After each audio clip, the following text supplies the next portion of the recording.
അസ്സലാമു അലൈക്കും, welcome back. ഇന്നത്തേത് നമുക്ക് നോമ്പ് തുറക്കുന്ന സമയത്ത് ഈസി ആയിട്ട് ഉണ്ടാക്കാൻ വേണ്ടിയിട്ട് പറ്റിയ നല്ലൊരു സ്നാക്സിൻ്റെ റെസിപ്പിയാണ്. വളരെ കുറഞ്ഞ സമയം കണ്ടിട്ട് നമ്മൾ സ്നാക്സ് ഉണ്ടാക്കിയെടുക്കാൻ നോമ്പിന്, എന്നാൽ ടേസ്റ്റിൽ ഒട്ടും കുറവും വരരുത്. അങ്ങനെയുള്ളൊരു റെസിപ്പി ആയിട്ടാണ് ഇന്ന് വന്നിട്ടുള്ളത്. അപ്പോൾ നമുക്ക് വീഡിയോയിലേക്ക് പോവാം. വീഡിയോ ഒന്ന് കണ്ടു നോക്കുക. കണ്ടുകൊണ്ടിരിക്കുമ്പോൾ ഇഷ്ടമാണെങ്കിൽ നിങ്ങളുടെ എല്ലാ സപ്പോർട്ടും ഉണ്ടാവുക.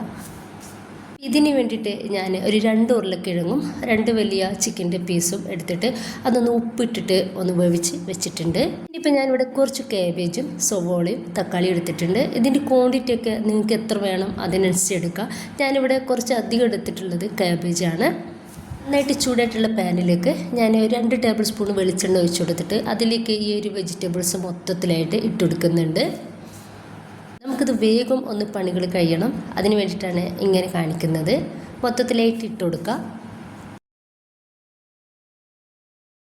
ഇതിലോട്ട് ആവശ്യത്തിലുള്ള ഉപ്പ് കൂടി ചേർത്ത് കൊടുക്കുക. നന്നായിട്ട് ഒന്ന് മിക്സാക്കി കൊടുക്കുക. എന്നിട്ട് മീഡിയം ടു ഹൈ ഫ്ലെയിമിൽ ഇട്ടിട്ട് നമുക്ക് വേഗത്തിൽ ഇതൊന്ന് റെഡിയാക്കി എടുക്കാം. വെജിറ്റബിൾസൊക്കെ നമുക്ക് വേഗത്തിൽ റെഡിയായിട്ട് കിട്ടണമെന്നുണ്ടെങ്കിൽ തീരും കട്ടില്ലാത്ത രീതിയിൽ വേണം നമ്മൾ അരിഞ്ഞെടുക്കാൻ വേണ്ടിയിട്ട്. മൂടി വെക്കുക. അപ്പോൾ നമുക്കിത് വേഗത്തിൽ റെഡിയായിട്ട് കിട്ടും. ഇടയ്ക്കൊന്ന് നമ്മൾ ഇതുപോലെ ഇളക്കി കൊടുക്കാൻ വേണ്ടിയിട്ട് മറക്കണ്ട. ഇപ്പോൾ ഒരു വെജിറ്റബിൾസ് മൊത്തത്തിൽ വേവായ സമയത്ത് ഞാനിതിലേക്ക് കുറച്ച് പൗഡറുകൾ ചേർക്കുന്നുണ്ട്. ഇഞ്ചിയുടെയും വെളുത്തുള്ളിയുടെയും സവോളയുടെയും പൊടികളാണ് ചേർക്കുന്നത്. അപ്പോൾ നിങ്ങൾക്ക് ഇഞ്ചിയുടെയും വെളുത്തുള്ളിയുടെയും പേസ്റ്റ് ചേർത്ത് കൊടുക്കട്ടോ. ഈ ഒരു പൗഡർ എൻ്റെ കയ്യിൽ ഞാൻ നോമ്പിന് റെഡിയാക്കി വെച്ചത് ഉള്ളതുകൊണ്ട് മാത്രമാണ് ചേർത്ത് കൊടുത്തിട്ടുള്ളത്. നിങ്ങളൊന്ന് കാണിക്കാൻ വേണ്ടിയിട്ട് ഞാൻ 1/2 ടീസ്പൂൺ ഇഞ്ചിയുടെയും വെളുത്തുള്ളിയുടെയും പേസ്റ്റ് കൂടി ചേർക്കുന്നുണ്ട്. 1/2 ടീസ്പൂൺ മഞ്ഞൾപ്പൊടി, 1 ടീസ്പൂൺ മുളക് പൊടി, 1 ടീസ്പൂൺ കാശ്മീരി മുളക് പൊടി, 1 ടീസ്പൂൺ മല്ലിപ്പൊടി, കുറച്ച് ഗരം മസാല പൗഡർ കൂടി ചേർത്ത് കൊടുത്തിട്ടുണ്ട്. നന്നായിട്ടൊന്ന് മിക്സ് ആക്കി കൊടുക്കുക. അപ്പോൾ നമ്മൾ ഈ ഒരു പൊടികൾ ചേർത്ത് കൊടുക്കുമ്പോൾ ഒരു പ്രത്യേക ടേസ്റ്റ് ആയിരിക്കും നമ്മുടെ സ്നാക്സിന്. ഈ പൊടികൾ ചേർത്ത് കൊടുക്കുമ്പോൾ നമുക്ക് ഒരിക്കലും ഇഞ്ചിയുടെയും വെളുത്തുള്ളിയും പേസ്റ്റ് ചേർക്കണ്ട കേട്ടോ. അപ്പോൾ നിങ്ങളൊന്ന് കാണിക്കാൻ വേണ്ടിയിട്ട് മാത്രമാണ് ഞാനത് ചേർത്ത് കൊടുത്തിട്ടുള്ളത്. 1-2 മിനിറ്റിൻ്റെ ശേഷം നമ്മൾ റെഡിയാക്കി വെച്ചിട്ടുള്ള ആ ഒരു ഉരുളക്കിഴങ്ങ് പുഴുങ്ങിയതും അതുപോലെ ചിക്കന് വേവിച്ചതൊന്ന് പിച്ചിട്ടും നമ്മളിതിലേക്ക് ഇട്ട് കൊടുക്കുക.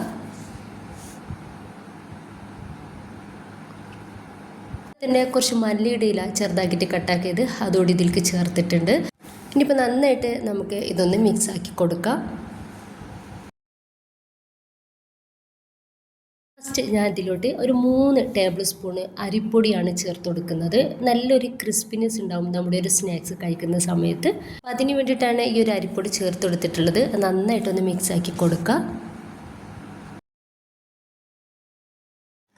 ഇപ്പോൾ ഇതാ നമ്മുടെ ഫില്ലിംഗ് ഒന്ന് റെഡി ആയിട്ടുണ്ട്. ഇനിയിപ്പോൾ ഞാനിതാ കുറച്ച് ബ്രെഡ് ഒന്ന് പൊടിച്ചെടുത്തിട്ടുണ്ട്. ഇനിയിപ്പോൾ ഒരു 1/4 കപ്പ് മൈദ ഒരു 3/4 കപ്പ് വെള്ളത്തിൽ ലോസാക്കിയിട്ട് ഒന്ന് കലക്കിയെടുത്തിട്ടുണ്ട്. നമ്മുടെ കൈ ഒന്ന് നനച്ചു കൊടുത്തിട്ട് നമ്മുടെ ഒരു ഫില്ലിങ്ങിൽ നിന്നും കുറച്ചധികം വലിപ്പത്തിലുള്ള ബോൾസുകളാക്കി എടുക്കുക.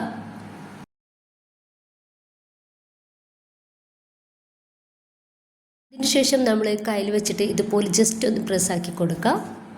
അത്യാവശ്യം കട്ടിയുള്ള ഈ ഒരു രീതിയിൽ വേണം നമുക്കിത് റെഡിയാക്കി എടുക്കാൻ വേണ്ടിയിട്ട്. അപ്പോൾ നമ്മൾ ഈ ഒരു മൈദയിലൊന്ന് ഡിപ്പ് ചെയ്യുക. ശേഷം നമ്മൾ ബ്രെഡ് പൊടിയിൽ കൂടി ഒന്ന് ഡിപ്പ് ചെയ്തെടുക്കുക. ഇതൊരു സ്പെഷ്യൽ സ്നാക്സ് ആണ് കേട്ടോ. നമ്മുടെ ഡോണട്ട് ഉണ്ടല്ലോ, ഡോണട്ടിൻ്റെ ആ ഒരു രീതിയിലാണ് നമ്മളിത് റെഡിയാക്കി എടുക്കുന്നത്. മൈദയുടെ വെള്ളത്തിലോ അതല്ലെങ്കിൽ സാധാ വെള്ളത്തിലോ കൈയൊന്നാക്കി കൊടുക്കുക. എന്നിട്ട് സെൻട്രലായിട്ട് ഇതുപോലെ ഹോൾസ് ഇട്ട് കൊടുക്കുക. ഇതേ ഉള്ളൂ കേട്ടോ. ഇനി ബാക്കി കൂടി നമുക്കിതുപോലെ ചെയ്തെടുക്കാം. മുഴുവനായിട്ട് റെഡിയാക്കി എടുത്തിട്ടുണ്ട്. ഇനിയിപ്പോൾ നമുക്കിതൊന്ന് ഫ്രൈ ആക്കി എടുക്കാം. നന്നായിട്ട് ചൂടായിട്ടുള്ള പാനിലേക്ക് ഞാൻ വെളിച്ചെണ്ണ ഒഴിച്ച് കൊടുക്കുന്നുണ്ട്. വെളിച്ചെണ്ണയിലാണ് ഞാനിതൊന്ന് ഫ്രൈ ആക്കി എടുക്കുന്നത്. ഇനിയിപ്പോൾ ഇതാ നമുക്ക് നമ്മുടെ ഒരു സ്നാക്സ് ഓരോന്നായിട്ട് ഇട്ട് കൊടുത്തിട്ട് റെഡിയാക്കി എടുക്കാം. മീഡിയം ടു ഹൈ ഫ്ലെയിമിലേക്ക് ആക്കി കൊടുക്കുക കേട്ടോ. നമുക്കിതൊന്ന് ജസ്റ്റ് ഒന്ന് ഫ്രൈ ആയിട്ട് കിട്ടാൻ വേണ്ടിയിട്ട് മാത്രമേ ഉള്ളൂ. അടിഭാഗം റെഡിയായിട്ട് കിട്ടിയാൽ നമുക്കിതുപോലെ മറിച്ചിട്ട് കൊടുക്കാം.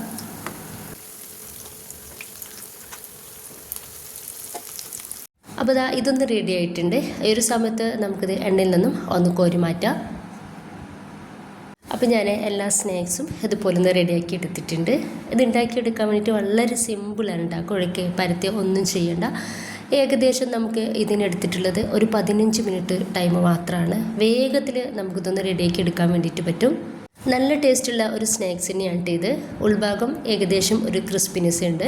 അപ്പോൾ ഇതാ എല്ലാവരും ഉണ്ടാക്കി നോക്കുക. നിങ്ങളുടെ അഭിപ്രായങ്ങൾ അറിയിക്കുക. ഇഷ്ടമായിട്ടുണ്ടെങ്കിൽ നിങ്ങളുടെ എല്ലാ സപ്പോർട്ടും ഉണ്ടാവുക. ഇൻഷാ അല്ലാഹ്. ഓക്കെ.